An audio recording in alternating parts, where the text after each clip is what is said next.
இந்த வெஜ்ஜி சாப்பிட வைக்கிறதுக்குள்ள அப்படின்னு யோசிக்கிற ஆளா நீங்க? அப்ப இந்த ரெசிபி உங்களுக்காக தான்.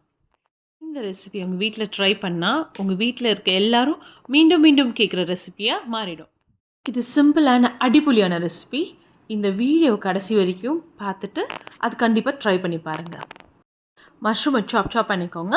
அதோட சேர்த்து red chilli powder, chicken masala இல்ல garam masala as per your preference. இப்போ கடாய் எடுத்துக்கோங்க. அதில் வந்து கீ ஆட் பண்ணுங்க. ஆயிலோட கீ தான் வந்துட்டு பெஸ்ட் சூட் ஆகும்.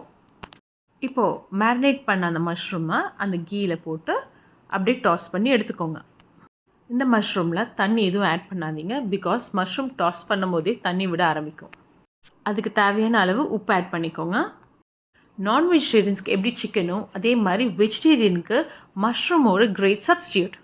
இந்த மஷ்ரூமை 10 to 15 மினிட்ஸ் குக் பண்ணிக்கோங்க. இந்த ரெசிபியில் இருக்க காளானுக்கு கருவேப்பிலை தாங்க ஃப்ளேவர். இதில் ஆனியன் ஸ்ப்ரிங்கிள் பண்ணி சர்வ் பண்ணுங்கள். அந்த க்ரன்ச்சினஸோட இந்த மஷ்ரூமோட சாஃப்ட்னஸ் சூப்பராக இருக்கும். சாப்பிட்டு பார்த்தா அடிப்பொலி. சமையல் ஸ்டைல், சாப்பிடும்போது ஸ்மைல்.